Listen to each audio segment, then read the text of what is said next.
Hey guys, how's it going? Welcome into the Anno tutorial series where I take save files that you've sent me that you need a little bit of help on.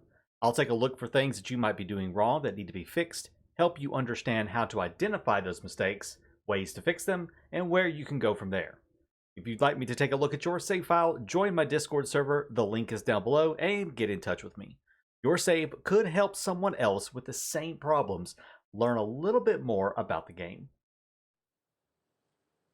All right, so today's save file is from the user that actually gave me this idea. So big thanks to that person that gave me the idea for starting this series. This is the save file that she sent me that she needed some help on with her trade routes. Now, she's actually doing really well, and I am really proud of her actually because she started this save and was having a lot of problems. And over the last several months, I think almost a year, we've been helping and coaching her along, and she's done really well. She's, at the cap of 1 billion coins. She's got a really good balance. She's got a good population, almost 200,000 people. But as you can see, it is a bit up and down, and she's having a lot of fluctuations. Now, what she wanted help with specifically was her trade routes. So she had 3 trade routes she wanted me to take a look at. She called these Taka 1, Taka 2, and Taka 3. Now, these are the 3 trade routes specifically that she wanted me to take a look at because they kept clogging up with other items on them, and they were not doing the trade route that she wanted them to do. All right, so the first trade route right here is picking up tallow from Livestock Island, 50 and 50 from Salseyville of flour, dropping off. Now, LaBelleville is her main island. Okay, so LaBelleville is where all of her population is at. She's got other stuff every so often, some artisans over here. There's a small population of investors and engineers down there, artisans and workers. This is looks like it looks like she is setting this up to be a production only island, which is a good idea for this kind of save. Yeah, a little population center up there, and then some more investors, or not investors, but some engineers up there. But this is her main island right here of LaBelleville, so let's keep that in mind. All right, so the first one we want to take a look at is Taka 1. Okay, let's take a look at the ship first. If we take a look at the ship, we'll see that it is full of citrus. There's actually pretty much all citrus and then 50 tons of tallow on there. The reason for that is because there is no way to dump any excess citrus. If we take a look at citrus, there's already 900 on Lavenderville, which is the maximum storage capacity on that island is 900. So it's already capped out on the amount of citrus that it can have. So it's not dropping, so it can't unload this. So all it does is it starts to overflow, and that causes this issue right here where you have all of the goods stacked up like that. So that's the first problem. The second problem is we actually don't need this trade route bringing citrus up there in the first place. You can search up here by goods, by the way, which is what I was doing. I typed in citrus, and we can see that there's also this route right here, picking up lots of citrus and taking it to Lavenderville already. So the first thing we can do is just get rid of that. Let's just get rid of that part right there. Now, the next thing I want to do is I want to get biscuits moved from the production island of Lavenderville, where the biscuits are being made, back down to LaBelleville. What I want to do is I'm actually going to move this. I'm going to shift this one down 1. I'm going to tell it to drop off this stuff right here, but I'm going to have it discard the cargo. Okay, I want it to discard any cargo on that one right there. So any of this tallow and the flour gets dumped overboard. I know some people do not like it because they feel like it is wasteful. But it's more wasteful to have it either sit there and wait to unload.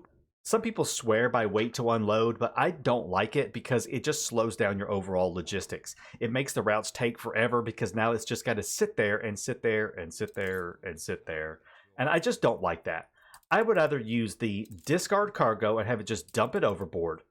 Some people are like, it's a waste, it's money it's money thrown overboard, or it's wasted goods. It's fine. Don't worry about it. I promise. It's not that big of a deal. Calm down. It's okay. We'll use discard cargo on this. We're going to tell it to load now all of the biscuits that it can. we're going to tell it to unload all the biscuits that it can. Now, here's where I will give you guys a bit of a break. We are going to tell it now to go to Kahina and sell any excess biscuits. Okay? Any excess biscuits from LaBelleville will now go over here to Kahina and be sold, and then the route can start over again. And we can shift this around a little bit so it makes a little more sense. Now, instead of it having to go from Kahina all the way over there, then over here, then back up here, we'll simply change this down, and now it's going to go from Kahina to here, to here, to here, to here. It's a nice route. So there we go. This route should work now. So let's take a look at Taka 2 now. So Taka 2 is starting at Lavenderville, and it is picking up cognac and dropping off citrus. It's going to Betchardville to pick up 50 pocket watches. It used to go to Cormier. It's not anymore. And then it's going to LaBelle to drop off all of those goods and pick up the citrus, which is coming in from the New World. All right, well, first of all, it's not going to Cormier anymore, so that's a waste of a route. So we're just going to take that off. The next thing is this thing right here. Betchardville is right there. LaBelle is right here. This is completely unnecessary. Let's take that out of the equation. Let's change this right here to the cognac. Okay, let's change that to the cognac. We can send pocket watches via a charter route from Betchardville up to LaBelleville and just tell it to do the entire amount. And that's actually a good spot for a charter route right there. If we take a look, we don't need a lot of pocket watches. We only need 3 tons per minute. And we are producing enough down here to sustain that. And this route from these 2 islands right here is not going to take long. They're really close together. So that's where a trade route, a charter route would come in handy. And we can keep those pocket watches fulfilled and not have to have an additional trade route for that and wait for it to go all the way around the map just to deliver 50 pocket watches. Now, if we want to get rid of the excess cognac, we're going to have to do something a little bit funky and different. If we wanted to sell it to Kahina, we can't just add Kahina in right here and tell it to unload, because it's going to unload the citrus. Obviously, it's been loaded up. What we would have to do is actually go through here, and we'd have to add in double routes. We'd have to basically tell this not to load any citrus up yet and only unload this. Add back in LaBelleville second, and we'd have to like double back and on this one right here. So it's really not that great. What instead I want to do is just tell this one to discard cargo. I know some people hate it. We're going to tell it to discard cargo on this one and also discard cargo on that one. We want to make sure that this route is keeping its hold completely empty at all times. We don't want any excess on there. Now what we can do is go over to LaBelleville, and I want to find that cognac. That's a depot. There we go. I want to find that cognac, and let's just tell this right here to sell when over, let's just say 2,000. Okay, now the AI will buy any cognac over 2,000, and I should not have to worry about having any excess that's filling up my warehouse and causing me to actually have to dump that cargo. We'll do a similar thing up here with the citrus. We'll tell this right here to take that and sell the citrus. Let's just say over 500. That way it sells any excess off. And I just noticed that she has cognac set to sell. We're going to turn that off. We want the cognac to be sold on LaBelleville, not over here on Lavenderville. So that will take care of that one right there. Now, this trade route right here is going to have to, we're going to go ahead and let it run once, and it's going to go up to LaBelleville. It's going to go up to Lavenderville, and it will discard the cargo of citrus, pick up the cognac, and start bringing that cognac back. And that trade route should now be working as it intended to be. So last but not least, we have Taka 3. Now, Taka 3 is picking up zinc, copper, and brass, dropping the zinc and copper off at Waterbury, picking up any brass that it has, unloading some of the brass at X China, and unloading the rest of the brass down here at LaBelleville. And I think it's taking it to LaBelleville because, yes, LaBelleville does have a need for 16 tons of brass. So first of all, let's go and make sure that we're actually producing enough that we need. We go over here to Lavenderville, we'll see that we're actually not even producing enough copper and zinc right here. And so we're trying to pick up goods that we're not even producing enough of. So let's go under our workers right here. And for the time being, let's just use our working conditions to boost those by 50%. Okay. Still producing a little less than the copper that we need, but we are producing enough zinc. So what we could do is there's a couple of zinc mines right there. Here's that copper mine right there. So there's the copper mine. It is electrified, which is good. And the zinc right here is where, yeah, we're producing enough. We're not making enough copper. But she is bringing copper over from LaBelleville, which doesn't need any copper down here specifically. As you'll see, yeah, hush. You'll see right here, we're producing 4 tons per minute, but we don't need any. So we are picking that up and dropping that off. So that covers what we're not getting enough of. So that copper being picked up at LaBelleville is being taken to Lavenderville. However, we go to Lavenderville. Let's see. We do need 6 tons there, so that's going to make up for it there. How much are we needing over here? We actually have enough copper. We just don't have enough zinc. It's a little backwards. Let's check between these 2 islands right there. So we actually are underproducing zinc total right there. So we do need more zinc. So what can we do to remedy that? Well, we could power these up, or we could use a trade union to make sure we're getting enough of those goods. Let's pull up a trade union right there. Let's see if she has anything on this island. There is nothing currently on the island. If we go under our items tab right here, all islands, and we look for the zinc mine. Okay, I see some stuff. We have a Jorg von Malking. It is currently in a trade union in Betchardville. Ferris Al Sarami is always good. There is one in the trading post at Ex Benta. He's got 2 at LaBelleville that aren't being utilized. So let's grab him. Let's grab that guy. Oh, and he's okay. A first-rate sapper is always awesome. So that's 100% production right there. Let's bring that up. We'll put those into this trade union, and that will start taking care of our issues with not having enough zinc. So that's going to be the first problem solved right there, is not enough zinc and everything. So that's going to be our first problem solved right there with not enough zinc. So the only other problem with this trade route is, of course, having excess goods that are going to end up overflowing. So we're going to use the discard cargo. We're going to use it right here on LaBelleville, and we're going to use it on Waterbury.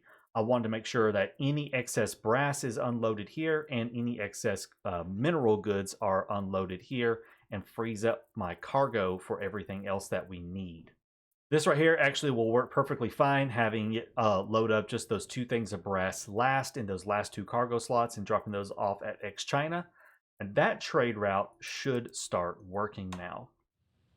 So that's those 3 trade routes fixed. Now, what would I do from here? I would probably actually go through and start trying to redo a lot of these trade routes. There's a lot of trade routes and a lot going on right here that can make it really, really confusing and trying to keep track of where everything's going.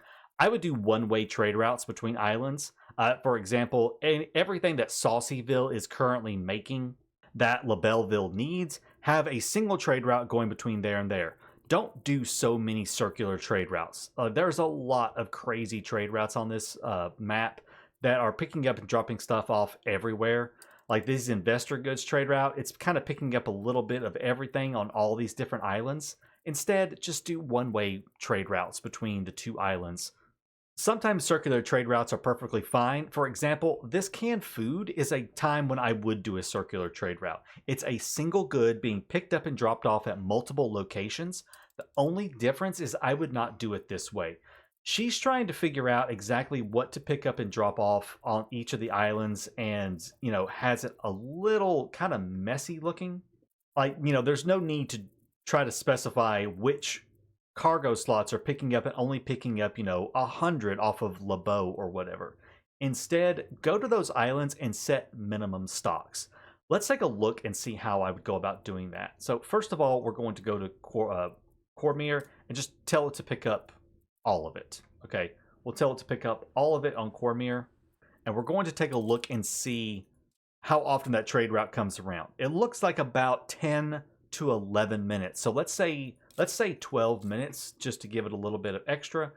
It barely has any demand. It has a demand basically for 0. I bet she's using some actors. Yep, using actors. Okay, so that's perfectly fine. So let's go up to the canned food. She already has a minimum stock set of 20, so that's perfectly fine. That's all we need there then. So we'll leave that at 20. And we'll just tell it to pick up all the canned food over 20. And done. Okay. Then it's going to Bechardville, which is right here. And it's picking up all of it there. So again, we're going to tell it to pick up all the canned food there. Go ahead and hit accept. Go to Bechardville. Double check it. See if there's a minimum stock set. There is of 33. We take a look at our consumption right here. We have 2 per minute. And again, it's about 10 minutes, roughly 10 to 11 minutes. So 33 is fine. We'll just set that to 35. I like a nice simple number. Multiples of 5 typically. 33 is a little weird. Let's set it to 35. All right, so here's the first place where we're dropping it all off at LaBelleville, but I also want to pick it all back up from LaBelleville. So let's set it like this, and then we'll go to LaBelleville and see what our consumption of it here is. 4 per minute again, and about 10 minutes again, so about 40, 45. We'll say 45. She has it set on 75, so that's perfectly fine. Dropping it all off at Brookville, which is this one right up here. All right, so it's picking, so this is where she kind of started dropping. It's like the first few were actually not bad, using minimum stocks, dropping it off, picking some up, but now she's dropping off all of it. But she also needs some over here on LeBeau. So let's take a look at this right here, and it needs none per minute because it's probably using the actor. Again, about 10 minutes. Oh, I do love someone who uses the actor all the time. Let's set a minimum stock here of 40. That's just an arbitrary number that I'm going to use for that. That way I have a little bit on hand. We're going to pick it up. We're going to go and drop it off at LeBeau. Now at LeBeau, we're not going to set a minimum stock. We're going to let it drop off as much as possible. That's just because the last part on her trade route for the canned food is going to Wormway's Prison and selling it and then starting the route back over. So this right here is what I would call a much better, cleaner system. You're picking up and dropping off the maximum amount possible from the different islands and shifting it around to all of the different places, and then the excess is going to Wormways to be sold.